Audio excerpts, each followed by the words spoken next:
Hi everyone, thank you so much for stopping by on The Wave. I'm your host, Miss KK, and this is your weekly show that looks at topics related to personal, family, and business finances. And really, all we are hoping is that by the time we get to the end of this series, you'll be better equipped to make sound financial decisions. If you are new here, thank you so much for stopping by. We really love having you on board. Please consider clicking the subscription as well as the bell icon in the comment below so that you can be notified every time we upload a new video.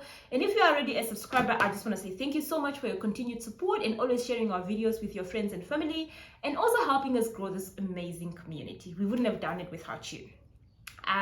This week I'm super excited. We are moving on to new topics. We are going to have 2 videos, and my first video is going to be my 5 top tips that I've learned from my mother. I'm going to give a bit of my background so that you can just understand the context in which I'm saying the story, and so that you can also relate to the story better. So I am the last siblings of 6, and I was born and raised by a widowed mother. My father died when I was really young. I think I was 6 to 7 years old, and my mother at the time was 32 or 33, somewhere about there. And my eldest brother was 14 at the time. So you can just imagine, like, I'm 29, so I'm just imagining 2-3 years down the line, that would have been me, you know, and turning actually 29. And having 6 kids to raise by yourself is really a huge, daunting task. And at the time my dad died, my mother was a stay-at-home mom and my dad was a breadwinner. So visualize this: you lose your husband, you have 6 kids, you have no job. What must happen? And you know, typically in an African community, if something like that happened, your uncles and your aunties would normally come together and say, we understand you are really young, we really would like to help you. Can I take 1 child or 2 so that I can lessen your burden? That's generally what happens. But I think for my mother, speaking under correction here, I'm yet to discuss it with her. Maybe, I don't think if that set well with her, so she decided she's gonna keep her 6 kids together and she's just gonna try to make the best out of the situation, and God will take care of the rest. That was her motto. And the first thing that I've learned from my mother in terms of financial discipline as well as in terms of financial management is hard works don't kill and a pity party won't pay the bills. So for me, it's very difficult to actually visualize now because I was very young when my dad died, so I didn't really understand the hardship growing up. But the one thing I do remember though is my mother comes home very late and she leaves super early. She used to, when my dad died, they had a shebeen that was at home. But over time, I don't know what happened, it moved from being at home to the marketplace. And at the marketplace, we had a kuka shop with, it's still there, and it's written Nipupunoyana, which loosely translated, it means a man and his kids. It was probably us now, and or it is us actually. And initially, my mother used to work by herself. Over time, she had 2 ladies, and now she works for herself again. So when I grew up, I realized that she would come home late because she was a tombo brewer, right? And people drink tombo until 8 or 9 o'clock at night. She needs to wait until her last customer leaves, and then she can brew the tombo for the next day. She leaves home super early because she needs to go make sure that the tombo is ready at 9 o'clock when people come.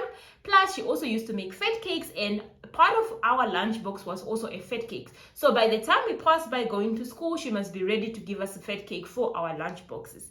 And for me, that way I realized that if she didn't make that sacrifice and that determination to take care of her kids and to work extremely hard for them, she would have suffered actually, and she would have actually split all of us up to go to different families, and that's not what we really want.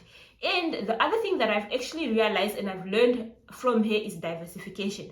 So initially, she just used to be a tombo brewer, but over time as the business grew, she took out the tombo business into a separate shebeen, and then the main shebeen only had beer, some other alcohol, and then she had a portion that was like a restaurant type where she sold pasta and fed cakes, etc. So that diversification helped her to retain her existing customer and also attract new customers that are not really your tombo drinkers, because we must all face it, no one wants to come buy a beer at a shebeen that sells tombo, because tombo drinkers are a special breed of people. So she split them so that she can retain and serve her existing market and then acquire a new market. She doesn't brew tombo anymore because the business has grown.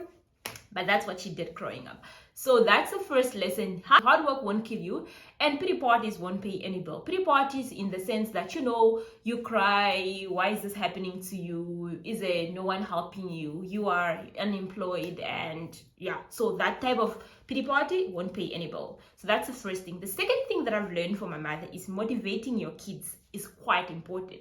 So ultimately, my mother's focus changed when my dad died. It was to take care of family, provide for her family, and make sure that her kids have a bright future.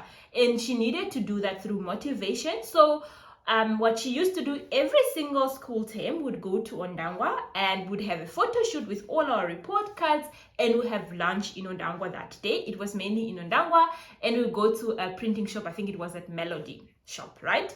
And that way, we always studied hard because we are always looking forward. It was probably the only trip that we made to town for the semester, for the school break. So we'd go to town, and it was really expensive for her to take 6 kids in a taxi. Plus, I think we had 3 or 4 cousins that lived with us in our house. So to put everyone in a taxi, buy them lunch, pay for the photo shoot for someone that wasn't really earning a lot of money, it must have been a huge sacrifice, but she did it year in, year out to help us, motivate us, and in order for us to achieve good grades. So for me, if that motivation wasn't there, probably some of us might have dropped out of school, or, especially the fact that she was really busy and coming home late, some of us wouldn't have even studied. So that is one motivating thing that she did. And the second thing is she always made sure that we got new outfits on Christmas. But here's the trick. We were 6 plus other cousins that stayed in our house. You only got a Christmas dress if you pass. So there's already another motivation factor on it. Plus, it was expensive for her to buy all these outfits at once. So what you should normally do is you should go to town, get a flyer, come home with a flower. We would browse through, find the dress that we sort of like, and then she would go back to the shop and lay-by it from August. So August through December, she's paying off these dresses. Come December, she's very done. She's already done with these dresses. And probably around September, October-ish there, she starts the lay-by of the school uniforms for the whole year. So we didn't get new uniforms every time we go to school, but she normally check whose shirt is torn, or who needs school shoes, and whose trouser is or skirt is too short, and then she starts lay-buying that. Come January, all her worries are gone. And that's where I actually learned the concept of lay-buying. It was from my mother, and she always lay-buy either in Star or Fashion World. That is my second trip. Motivating your kids and trying to make sure that you don't get yourself in trouble in trying to motivate your kids.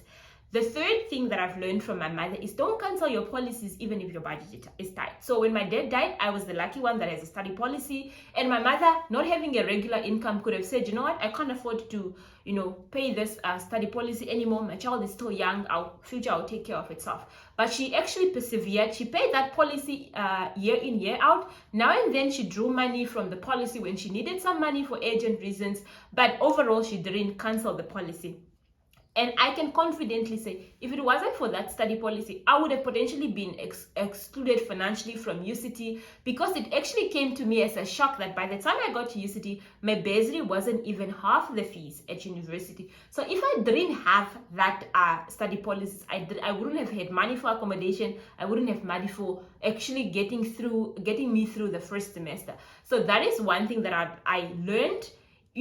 Times can get tough. You may maybe want to reduce your premium, or you might want to go to your insurer or your policy provider and try and see if you can negotiate a payment holiday of some sort. But canceling your policy shouldn't be your first option unless you really, really, really have no other alternative.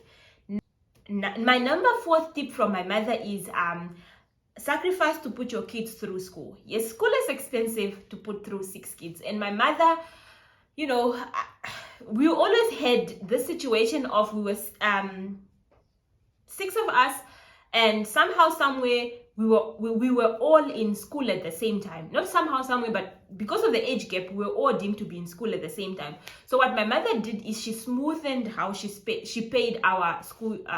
She smoothened how she paid our school fees. So 2 of us would get paid in first term, 2 of us would get paid in second term, and 2 of us, their school fees would be paid in the third term. So that way, her her burden for paying school fees was evenly throughout the period. Plus, she did this so that her kids can be in school, so that her kids can help her at some stage in future. So if I look at my mother back then and my mother now, two completely different things. Now she can walk with her head held up high. She can, you know, be proud that she sacrificed to put her kids through school to actually enjoy the fruits of her labor. So she doesn't even shy away from asking me money or asking my brother money, because she knows she deserves the money that we are making now. Plus, she always make this comment to say, if it wasn't for you guys, I would have bought a car by now, which is true. 6 kids, put them through 12 years of, you know, primary education and secondary plus varsity is a lot. So she sacrificed because she know in future there lies a great reward. And this is something I'd like to say. I'm saying this in particular because I'm seeing this tendency of, you know, people give birth, they send off their kids to their parents in the village, and they're, you know, in town enjoying KFC and all of that.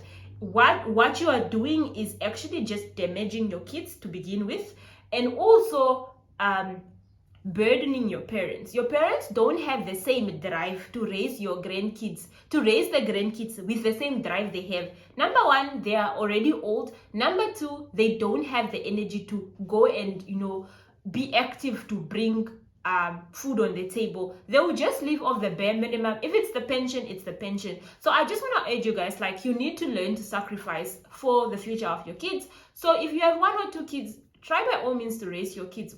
Our parents suffered, but we must also just learn to suffer for the benefits of our kids. So that's the 4th tip that I've learned.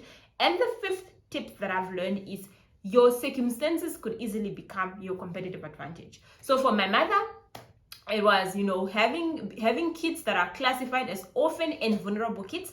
That meant that they qualified for government grant. That meant they can qualify for government loans. That meant they can qualify for bursary as previously disadvantaged, for as long as they meet the other criteria. So whereas for other people, you look at your situation and I'm like, no, I can't afford this, I can't afford this. Whereas my mother is like, my kids are orphan and vulnerable, so she's gonna apply them for you know, GIPF funding. She's gonna, because my dad used to work in the government, she's gonna apply them for the, you know, orphanage grant that you get per month.